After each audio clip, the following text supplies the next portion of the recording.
السلام عليكم ورحمة الله وبركاته. روي عن عبد الله بن المبارك رحمه الله، وعبد الله بن المبارك من كبار التابعين، وقد بعث رسالة إلى عابد الحرمين إمام الحرمين الفضيل ابن عياض، يقول فيها: يا عابد الحرمين لو أبصرتنا لعلمت أنك بالعبادة تلعب، من كان يخضب خده بدموعه فرقابنا بدمائنا تتخضب. هذا الإمام العلم الذي كان يحج عاما ويغزو عاما تجهز للحج في سنة من السنوات، واتفق مع رفقائه على الحج، وذهب بعد أن أعد العدة وجهز المسيرة للحج.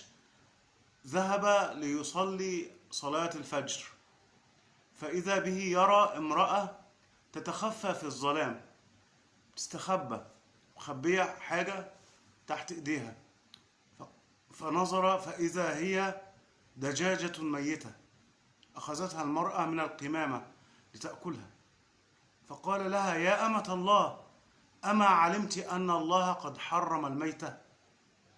فقالت له: إليك عني، فقد أحل الله لي الميتة منذ 3 ليال، فإن لي 6 من البنات، 6 بنات، وليس لنا عائل، مفيش حد مسؤول عننا، وما ذقنا زواقا منذ 3 ليال.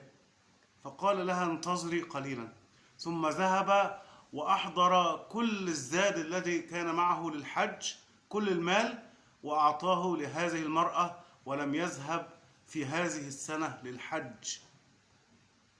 فذهب أصحابه دون أن يودعهم، ولما ذهبوا إذا بهم يجدون عبد الله بن المبارك في كل مكان، بين الصفا والمروة، في رمي الجمرات، في الوقوف بعرفات، في الطواف، في السعي، كل ذلك يجدون معهم عبد الله بن المبارك.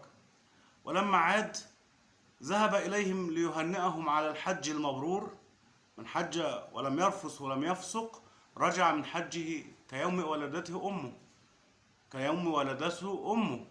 فأسأل الله أن يرزقنا جميعا الحج، حج بيت الحرام، أعواما عديدة وأزمنة مديدة.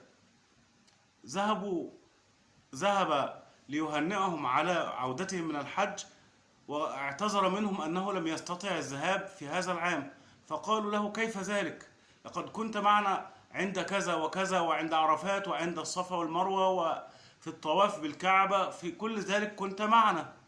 فتعجب، وأقسم لهم أنه لم يذهب معهم، وأنه كان له عذر في عدم الذهاب، ولكنه انشغل باله، فأخذ يفكر ويفكر، فجاءه في المنام أن الله سبحانه وتعالى قد وكل ملكا ليحج هذا العام عنه، ويكتب له حج هذا العام، ويكتب له أجر كل من حج في هذا العام نتيجة لعمله الصالح الذي عمله ابتغاء مرضات الله وتقربا إلى الله سبحانه وتعالى.